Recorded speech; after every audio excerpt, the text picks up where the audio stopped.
dá a entender do que consta lá no Talmud, mas está muito mais claro na Hassidut, que existem basicamente 2 tipos de sonhos. Sonhos da alma divina e sonhos da alma animal.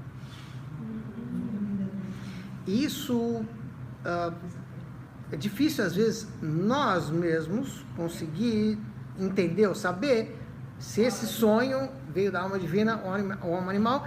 Por isso, normalmente, se pede para alguém de fora interpretar os sonhos, que talvez essa pessoa consiga ter mais objetividade do que a gente.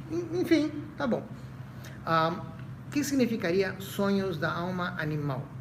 Então, a explicação seria basicamente a seguinte: tudo que a gente vê, ouve, tudo que a gente capta com os 5 sentidos, está gravado dentro da gente.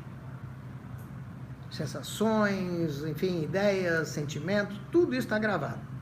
Só que é uma quantidade enorme, absurda de informação, e que vai se acumulando. E muita informação acumulada trava a máquina, ou pode travar a máquina, não dá espaço para isso tudo. E aí, então, Hashem criou a gente de tal maneira que, no momento em que a gente dorme, a informação excessiva, desnecessária que a gente absorveu é jogada para algum lugar do subconsciente, algum lugar. Mas é jogado, é tirado da mesa para a gente poder trabalhar, porque a mesa cheia de coisa não dá para trabalhar. Muito bem. Então isso é tirado da frente do cérebro, vamos dizer assim, da nossa consciência, e vai para um... No momento que isso está sendo arquivado, que é o momento que a gente está dormindo, então é possível que a gente sonhe com coisas que a gente sentiu, viu, pensou, enfim, durante o dia. Então, esse tipo de sonhos não são premonitórios, não indicam absolutamente nada, porque eles são apenas um reflexo daquilo que a gente pensou, viu, vivenciou nesse dia, em outros dias, enfim, tá? Então, o Talmud dá um exemplo disso. Um rei que chegou para Shmuel, um dos grandes sábios do Talmud, e disse para ele: me falaram que você é um cara muito inteligente, me diz o que eu vou sonhar hoje à noite. Esse era o rei da Pérsia, e aí Shpurmalka, enfim, e esse rei, aí o Shmuel disse para ele: olha, o senhor vai sonhar hoje à noite que vai estar pastoreando um rebanho de lagartos, porcos, sei lá, um animal não muito simpático, com um cajado de ouro para o rei de Roma, que estava em guerra com o rei da Pérsia. Então, óbvio que o rei da Pérsia ficou pensando o dia inteiro: que história é essa de cajado de ouro, lagartos e isso e aquilo, por que eu vou estar fazendo isso? Enfim, estava perturbado, o que isso pode indicar? E não deu outra, sonhou com isso de noite. Por quê? Porque ele foi praticamente estimulado a sonhar isso. Tá? Ou seja, o Shmuel conseguiu fazer ele querer sonhar isso. Tá? Então você vê que esse tipo de sonho vem dos pensamentos do dia. Tá? Muito bem. Existe uma outra possibilidade, que são os sonhos da alma divina. Como assim?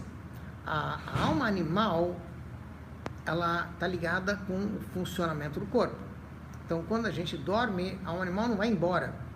Não tem por que ela ir embora. Ela tem que manter a circulação do sangue, tem que manter a respiração, tem que manter a digestão. Mas o que vai embora é a consciência, o raciocínio. Tá? Então a gente fica apenas com o poder da imaginação, que é o que normalmente faz os sonhos funcionarem, e o resto do corpo funcionando, mas não a consciência. Tá? Para onde vai essa consciência? Para onde ela foi? Para onde foi o raciocínio? Tá? Então o raciocínio e a consciência são uma característica típica da alma divina. E a alma divina é um pedaço de Hashem, por assim dizer, que Hashem coloca dentro da gente para cumprir uma missão nesse planeta, nessa vida que a gente está aqui, que são as mitzvot que a gente tem a fazer. Essa missão nos é cobrada todo dia. Então, quando a gente dorme, a alma divina sai, por assim dizer também, e presta contas daquilo que ela fez ou deixou de fazer, da sua missão. Ela sai toda noite? Então, toda vez que a gente dorme, a alma sai. Tá? Isso. Então, nesse momento, ela está prestando contas a Hashem da sua missão. Nesse momento, a alma divina está num âmbito espiritual. Ela saiu do físico e ela está no espiritual. Então, acontece nesse momento uma coisa curiosa. ela continua ligada com a gente, com o corpo, mas ela está, por assim dizer, fora do corpo. Tá? Então, nesse momento, essa alma tem a oportunidade, ou tem a possibilidade de enxergar coisas além do tempo, porque ela está fora do esquema de tempo e espaço. Ela pode receber mensagens lá de cima, de repente, se for o caso, se for necessário, se tiver que ser, ela vai receber. Então, é um canal que se abre para o espiritual. Tá? Daí porque você ter certas profecias que foram dadas no sonho, porque esse é o momento que ela está ligada com o espiritual. Tá? Então, se eu for olhar do ponto de vista da alma divina, os sonhos que vêm da alma divina podem ser premonitórios, podem ser mensagens, podem ser comunicações do outro mundo, de outras almas, enfim, por quê? Porque ela já está num outro âmbito. Tá? Então, nesse caso, a gente poderia dizer, esse tipo de sonhos podem ser profecias, ou podem ser coisas que têm um significado mais profundo. Tá? O difícil é a gente conseguir entender, ou saber, definir, se o sonho da gente veio da alma divina ou da alma animal. Isso é outra questão.